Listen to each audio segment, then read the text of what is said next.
Bonjour à tous et bienvenue sur cette nouvelle vidéo. Aujourd'hui, on va découvrir dans le détail comment fonctionne finalement l'interface des workflows avec comment ça se déclenche, qu'est-ce que c'est qu'un déclencheur, quels sont les types de déclencheurs qu'on a et comment finalement on va pouvoir enchaîner les différentes actions. Cette vidéo est un petit peu longue parce que ça résume vraiment le fonctionnement global d'un workflow, mais ça vaut le détour parce que si vous voulez connaître vraiment tous les paramètres d'un workflow, de comment ça fonctionne, comment on configure des triggers et comment après on ajoute des actions, cette vidéo est faite pour vous. On verra dans d'autres vidéos, bien évidemment, le détail de chacun de ces actions qu'on va pouvoir enchaîner, mais c'est vraiment la base de cette vidéo, c'est de vous montrer comment fonctionne un workflow de manière générale, et j'espère que cette vidéo va vous plaire, et on se retrouve tout de suite sur l'interface Admin10.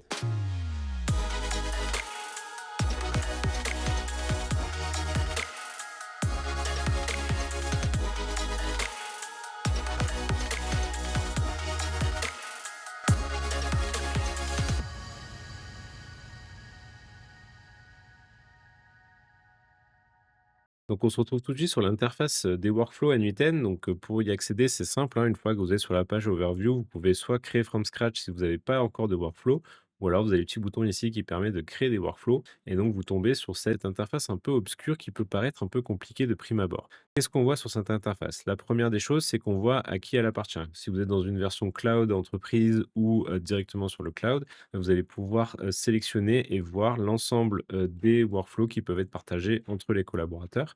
Ensuite, ici, vous avez la possibilité de donner un nom à votre workflow. C'est très important de donner des noms qui soient assez parlants parce que quand vous allez vous retrouver avec une liste de workflows assez impressionnante, vous allez avoir souvent plein de workflows différents avec des noms différents. Et si vous ne donnez pas des bons noms à ces différents workflows, à ces différentes automatisations, bah, ça devient vite le bordel. Et la petite fonctionnalité qui sert vachement, c'est ce qu'on appelle des tags. Donc ça permet de regrouper un certain nombre de workflows en fonction, de ce que vous faites. Donc si par exemple vous faites des automatisations autour du mail, vous pouvez rentrer un tag comme mail et vous allez créer un nouveau tag. Ce qui fait que derrière, quand vous allez retrouver votre interface principale avec la liste de tous vos workflows, vous allez pouvoir retrouver ce tag mail et les filtrer très facilement ici grâce à ce petit menu de filtre et finalement filtrer directement par mail. Donc ça, c'est super comme fonctionnalité de tag pour regrouper finalement des fonctionnalités ensemble et de s'y retrouver avec l'interface. C'est très important cette partie parce que vous allez voir que quand vous commencez à faire pas mal d'automatisation, on se retrouve vite avec beaucoup de workflow et ça devient vite le bordel si on ne fait pas un peu ce travail minimal finalement pour pouvoir s'y retrouver et bien structurer notre N8N.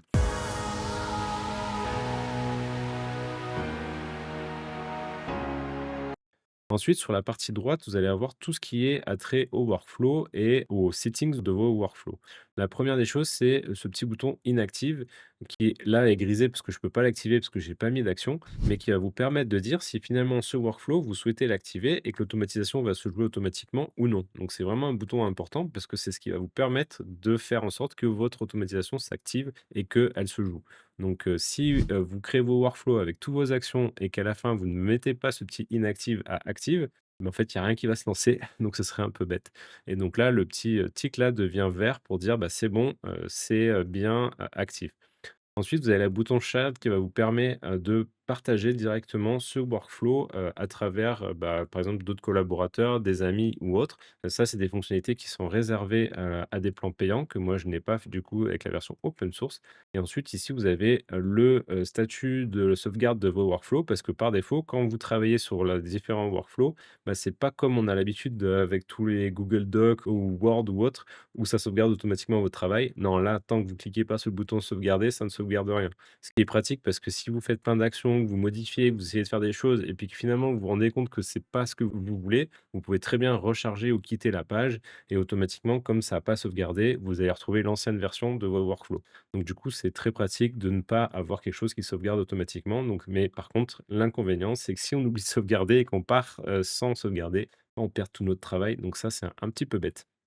Et ensuite, sur les versions payantes, vous allez pouvoir aussi retrouver l'historique des différents workflows. Donc, à chaque fois que vous sauvegardez, vous allez pouvoir comme ça remonter l'historique de vos différents workflows pour retrouver une version précédente qui peut être bien pratique. Mais vous inquiétez pas, sur la version open source, on peut aussi faire ça et je vais vous le montrer dans des prochaines vidéos. Et c'est hyper important parce que lorsqu'on a un projet sérieux, il faut quand même pouvoir historiser justement l'ensemble des workflows pour être sûr de ne pas introduire des bugs ou autres.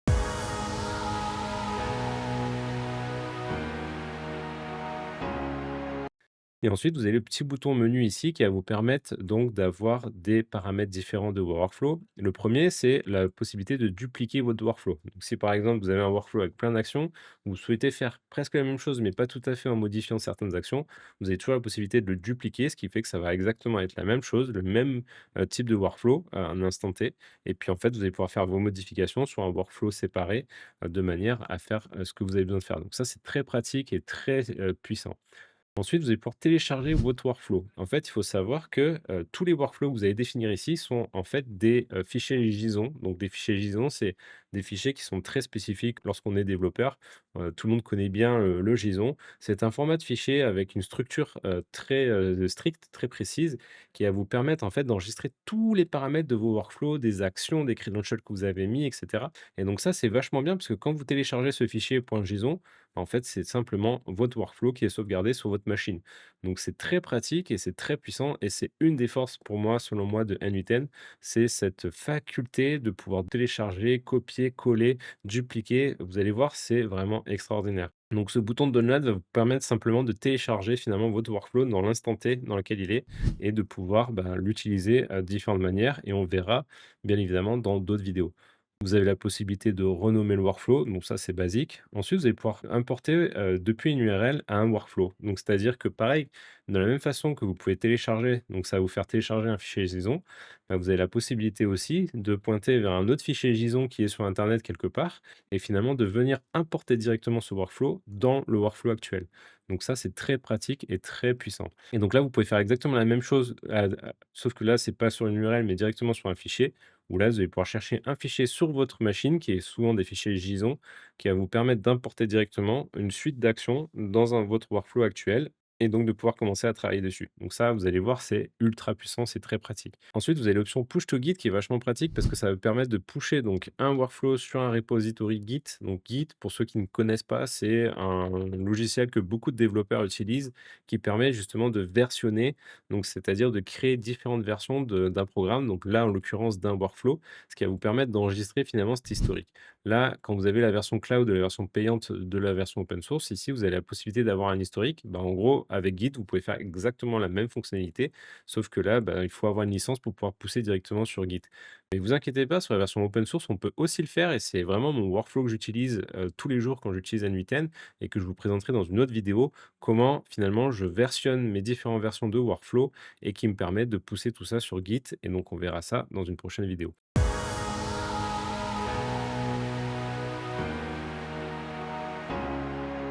Ensuite, vous avez, le settings qui va vous permettre de paramétrer votre workflow. Et là, ce settings est vraiment très important. On a souvent besoin, d'avoir ces settings et donc de modifier ces settings. Le premier settings, ça va vous permettre de sélectionner l'execution order.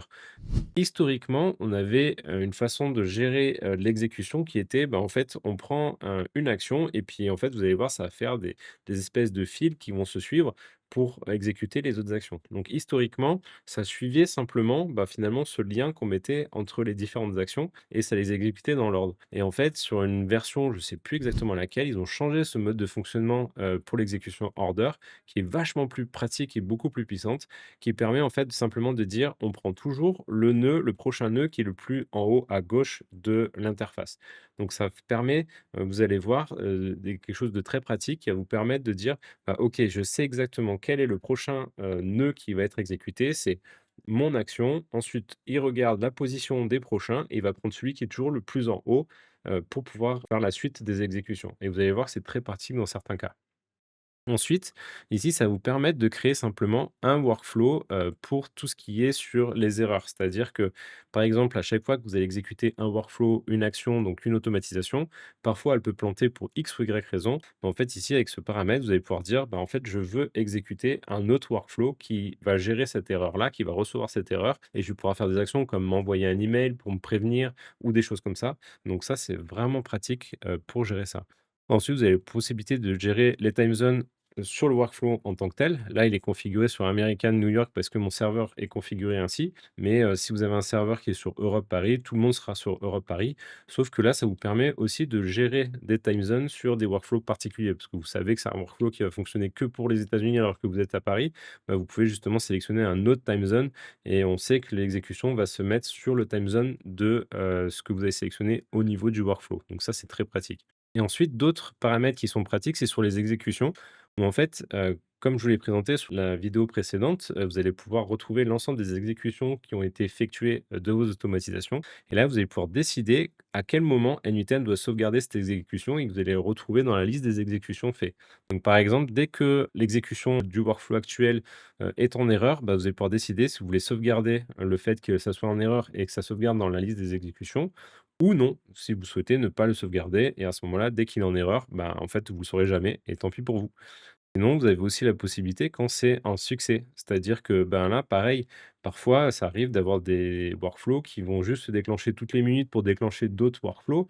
Bah, il y a peut-être pas besoin de savoir que ça a été bien exécuté, donc c'est vachement pratique de pouvoir dire: «Bah, non, je sauvegarde pas l'état de succès, d'une exécution d'un workflow et comme ça me pollue pas finalement la liste de mes exécutions» et vous pouvez faire la même chose pour les manuelles exécutions parce que vous allez voir que, bien évidemment, l'idée, c'est que ça s'exécute automatiquement, mais pour tester, vous allez pouvoir cliquer sur un bouton qui va vous permettre de tester l'exécution. Et là, à ce moment-là, vous pourrez décider si effectivement vous voulez sauvegarder ces exécutions manuelles ou non. Donc ça, c'est un choix que vous pouvez faire. Et ensuite, bah, en fait, à chaque fois qu'un workflow va s'exécuter, il va y avoir plusieurs actions. Et en fait, là, on peut lui demander de sauvegarder toutes les étapes finalement d'exécution et vous allez pouvoir retrouver en temps réel où est-ce qu'elle en est l'exécution. Ça peut paraître très pratique, par contre, c'est très gourmand en data parce que forcément, il y a beaucoup de données et donc souvent, on le laisse désactiver parce que sinon, on explose la base de données. Mais sur certains cas, ça peut être pratique de pouvoir sauvegarder. Donc par défaut, en général, c'est pas sauvegardé.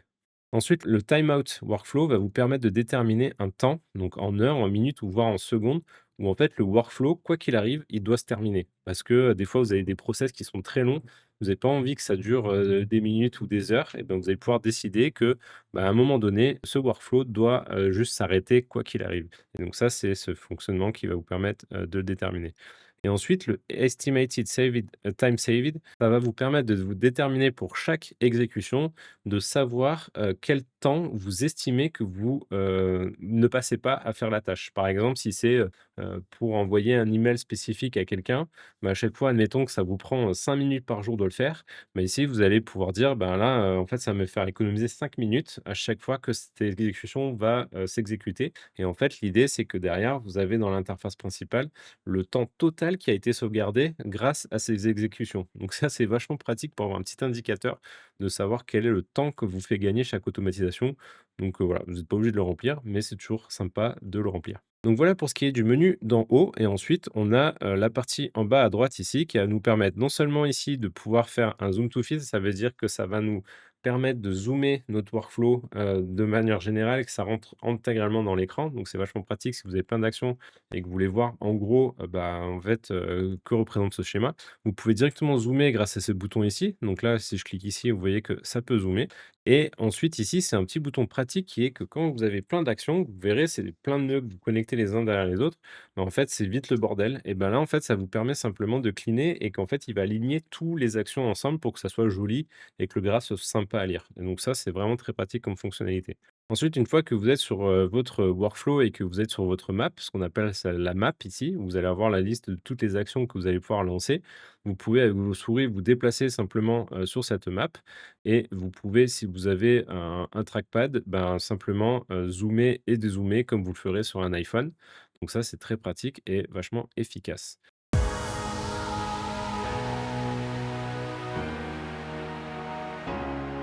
Ensuite, en haut, vous avez 3 onglets. Le premier qui est donc l'éditeur qui va vous permettre d'éditer l'ensemble, de vos workflows. Ensuite, vous avez la liste des exécutions. Donc ça, c'est les exécutions à la fois que vous avez exécutées manuellement et toutes les exécutions qui ont été lancées automatiquement. L'onglet est très pratique parce que des fois, quand vous avez des problèmes au niveau de vos workflows, vous pouvez venir ici, voir directement les différentes exécutions et vous voyez le détail et vous voyez ce qui s'est passé et ça vous permet aussi de récupérer de la donnée pour essayer de jouer de façon manuelle une automatisation pour essayer de reproduire finalement l'erreur et de corriger éventuellement l'erreur. Et ensuite, vous avez un troisième onglet qui est assez récent, qui s'appelle l'évaluation.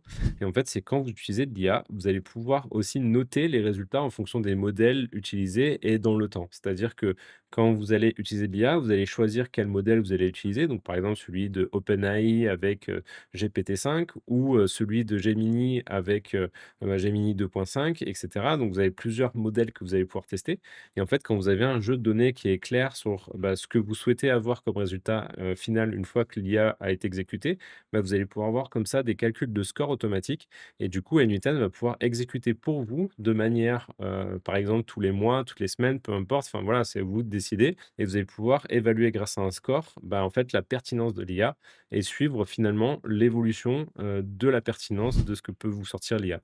Donc ça, c'est une fonctionnalité qui est très puissante sur NVIDIA et qui est très pratique pour justement évaluer, ce que vous sort l'IA en permanence.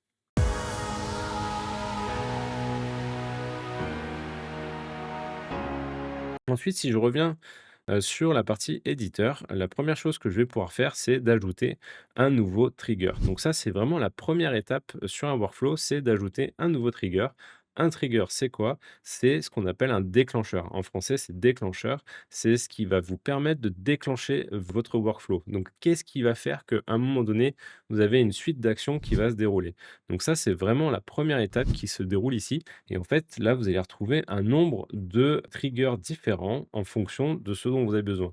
Le premier, c'est le trigger manuel, c'est-à-dire que c'est vous qui l'exécutez manuellement. Donc ça, c'est le premier, la base, mais souvent, c'est pas ce qui va vous permettre de faire une automatisation. Ensuite, le deuxième, c'est le on-app event. Le on-app event, ça veut dire quoi? Ça veut dire que vous allez pouvoir connecter plein d'applications. Par exemple, si vous avez Airtable, si vous avez Gmail, si vous avez peu importe l'application, il y a plein d'applications qui sont gérées. Chacun, vous allez pouvoir avoir un déclencheur très spécifique. Par exemple, lorsque vous recevez un mail, si, vous avez ajouté une nouvelle ligne dans votre Airtable, si, vous avez, rajouté un nouveau fichier dans votre dossier SharePoint. Bref, c'est tout autant d'actions que chaque application peut gérer et qui va déclencher votre workflow et qui va déclencher votre automatisation. Ça, c'est vraiment très important. Ensuite, vous avez le schedule qui va vous permettre de dire, par exemple, toutes les heures, tous les jours, tous les mois, toutes les semaines, peu importe. Donc ça, c'est vraiment à des temps fixes. Donc à chaque fois, le workflow va se déclencher à des heures fixes. Ensuite, vous avez le webhook call qui est très pratique si par exemple vous voulez connecter différentes applications. Là, ça va vous générer une URL, une adresse unique sur laquelle vous allez pouvoir envoyer un signal. Donc souvent, les applications fonctionnent beaucoup entre elles par webhook. Et vous allez pouvoir comme ça envoyer un signal avec éventuellement des données et du coup, votre NUTN va pouvoir s'exécuter avec ce signal et les données que vous lui envoyez pour pouvoir traiter et lancer l'automatisation. Ensuite, NUTN a d'autres fonctionnalités qui sont plus avancées, comme le on-form submission. En fait, vous allez pouvoir créer carrément des formulaires via NUTN qui va vous donner un lien sur lequel vous allez pouvoir envoyer vos utilisateurs.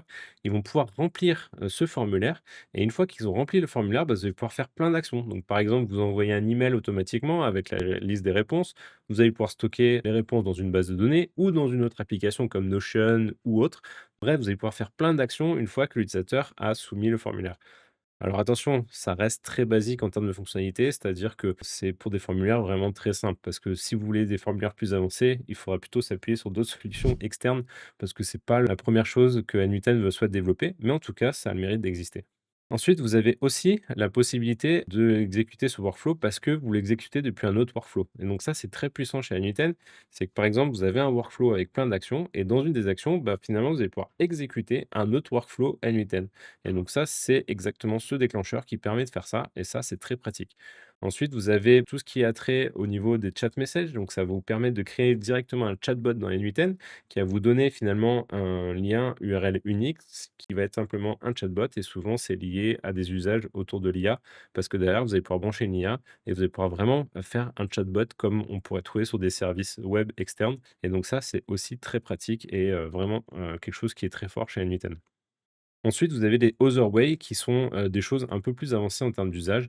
Vous allez trouver notamment, les email triggers par Emacs. Donc ça veut dire que vous allez pouvoir brancher votre boîte mail et directement déclencher un workflow dès que vous recevez un email sur votre, boîte mail. Mais ça, on va plutôt utiliser, surtout si vous utilisez Google ou Microsoft, on va plutôt utiliser des applications Google et Microsoft qui gèrent bien mieux, cette fonctionnalité. Mais si vous avez des boîtes mail qui n'ont pas, de service, directement dans N8N, là, vous allez pouvoir utiliser le protocole IMAP qui est très reconnu et qui est très efficace. Vous allez aussi pouvoir créer, directement un trigger dès qu'il y a une erreur. Donc là, comme je vous ai parlé dans les paramètres de workflow, on peut déclencher un autre, workflow qui va gérer l'erreur. Bah, c'est ce trigger-là qu'il va falloir ajouter pour pouvoir le gérer. Là, le local file, ça va permettre de déclencher dès qu'il y a un fichier qui a changé sur la machine locale dans laquelle exécute n8n. Donc n8n est lancé sur un serveur. Admettons que vous avez un dossier spécifique sur ce serveur sur lequel vous voulez surveiller dès qu'il y a un changement de fichier, bah, vous allez pouvoir utiliser ce déclencheur. Donc c'est très pratique aussi et très puissant. Enfin, vous avez aussi la partie, MCP Server Trigger. Donc, si vous utilisez beaucoup d'IA et que vous avez des, serveurs MCP, ben, aussi vous allez pouvoir créer des déclencheurs, via, des serveurs, MCP, directement. Ensuite, vous allez pouvoir avoir aussi des déclencheurs par rapport à l'instance n8n sur laquelle vous êtes. Donc, par exemple, dès qu'il y a eu un succès sur une exécution de workflow, bah, vous allez pouvoir déclencher toute une série de paramètres sur les workflows. Et ensuite, les SSE Trigger, qui est un server sent event qui est très particulier dans le monde du développement, et qui va vous permettre aussi, pareil, dans une autre application, d'envoyer un signal SSE sur n8n pour déclencher votre workflow. Bref, tout cela, ce sont vraiment des usages très avancés au niveau des triggers et à mon avis, à mon sens, vous n'aurez pas besoin, d'utiliser ces différents triggers dans un premier usage. Ensuite, ce qu'on fait, c'est que quand on sélectionne un trigger, il vient automatiquement apparaître ici. Donc là, par exemple, j'ai mis le manuel trigger et en fait, ce que je vais pouvoir faire, c'est exécuter le workflow. Donc là, bon, bah, pour l'instant, j'ai qu'une seule tâche puisque j'ai rien comme action derrière. Mais du coup, c'est intéressant puisque c'est là que je vais pouvoir avoir mon trigger et voir comment ça s'exécute. Sachant que vous pouvez ajouter autant de triggers que vous souhaitez. C'est-à-dire que là, j'ai un manuel trigger, mais je peux, une fois que je clique sur plus, ajouter un autre trigger qui lui, par exemple, se déclenche, sur un temps donné. Donc par exemple, ici, j'ai un schedule trigger, je vais lui dire: «Bah, ouais, chaque jour, je veux qu'il exécute à minuit le trigger en question» et donc du coup, je vais pouvoir mettre en parallèle, ce qui fait que là, j'ai 2 triggers qui peuvent se déclencher, soit l'un, soit l'autre. Donc soit manuellement, soit automatiquement tous les jours à minuit. Donc ça, c'est vachement intéressant et vous pouvez en mettre autant que vous voulez des triggers, ça marche, tout aussi bien.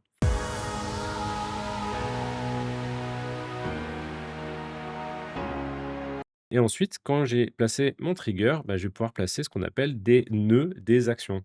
Chaque nœud est une action. Ce qu'on appelle un nœud, c'est tout simplement un bloc ici. Ça s'appelle un nœud. Et en fait, là, on va pouvoir mettre un nœud d'action. Donc, pour mettre un nœud d'action, je clique sur le plus. Et là, je vais pouvoir voir plein d'actions qui sont configurées dans différentes sections. Donc, tout ce qui a trait à l'IA, les actions dans les apps, donc c'est-à-dire de pousser des informations dans une app, récupérer des informations, bref, tout ce qui est attrait à des apps différentes. Vous pouvez faire des transformations de data, c'est-à-dire que d'un nœud à un autre, bah, vous avez besoin de transformer de la data, bah, tout va se retrouver là-dedans. Vous allez pouvoir gérer tout ce qui est, ben, une fois que vous avez plein d'informations qui arrivent à droite, à gauche, vous allez pouvoir les merger, vous allez pouvoir choisir des branches, vous allez pouvoir faire plein de choses de ce style-là. Vous allez pouvoir aussi, faire des appels HTTP vers des serveurs externes, ou, utiliser des WebSockets, bref, même de mettre du code, justement du code JavaScript ou Python, dans votre workflow. Donc ça, c'est tous des usages très avancés et les human in the loop, c'est très pratique. Ça va permettre de mettre en attente votre workflow d'exécution et par exemple, vous envoyer un email pour que vous puissiez faire un choix manuel. Donc ça évite d'avoir uniquement que de l'automatisation, mais vous pouvez aussi avoir des humains, qui sont dans votre workflow.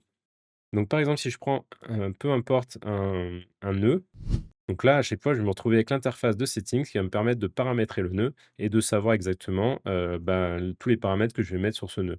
Donc là, par exemple, c'est un nœud 7, donc je vais pouvoir mettre des champs et donc là, ici, je vais pouvoir simplement ajouter un nouveau champ avec une valeur et mon nœud est paramétré. On va voir dans le détail dans de prochaines vidéos comment on paramètre chacun des nœuds et des actions que vous voulez faire, mais c'est pour vous donner, globalement, le fonctionnement global de n8n dans cette vidéo-là. Ensuite, vous allez pouvoir raccorder, par exemple, bah, le nœud trigger, bah, je veux qu'il exécute, ce premier nœud, tous les jours à minuit. Et donc si je l'exécute manuellement, on voit que bon là, il a pris, directement le schedule, mais je peux choisir, par exemple, le manuel et donc là, on voit que ça a exécuté et ça m'a bien sorti mon Toto data. Et donc là, en fait, ce nœud-là, je peux le déplacer où je veux dans mon workflow et je peux en enchaîner d'autres. Donc vous voyez qu'ici, je peux enchaîner d'autres types de nœuds avec des paramètres différents et c'est ce qui donne cette suite d'actions, ce qui donne votre workflow et votre exécution automatisée. Donc si je clique sur le petit balai, ça me met bien aligné et j'ai mon workflow, mon premier workflow qui est créé. Alors là, je vous accorde, ça fait rien, mais c'est vraiment pour vous donner l'esprit de comment fonctionne un workflow et de comment fonctionne cette map avec ces différents nœuds. Et on verra dans le détail dans les prochaines vidéos comment on fonctionne et comment on orchestre l'ensemble de ces différentes actions et nœuds. Voilà, j'espère que cette vidéo vous a plu. C'était un petit peu long, je vous l'accorde, mais c'était vraiment important de poser les bases, les fondements de N8N, de savoir comment fonctionne cette interface workflow qui est ultra importante. Je pense qu'on a couvert pas mal de choses sur cette vidéo-là. On en verra d'autres plus tard qui va vous expliquer vraiment le fonctionnement de chacune des actions parce que, bien évidemment, il y a énormément d'actions possibles. Vous pouvez d'ores et déjà commencer à comprendre comment fonctionnent un peu tous ces nœuds, ces enchaînements d'actions par vous-même. Bien évidemment, je ferai une vidéo détail pour vous expliquer et comprendre comment fonctionnent justement ces enchaînements de nœuds différents et comment on s'en sert dans nos automatisations, etc. En tout cas, j'espère que cette vidéo vous aura appris beaucoup de choses. N'hésitez pas à poser vos questions en commentaire et à vous abonner à la chaîne pour retrouver l'ensemble des prochaines vidéos que je vais publier sur cette chaîne autour de N8N et de l'IA. J'ai hâte de vous retrouver sur des prochaines vidéos qui seront, j'en suis sûr, très instructives.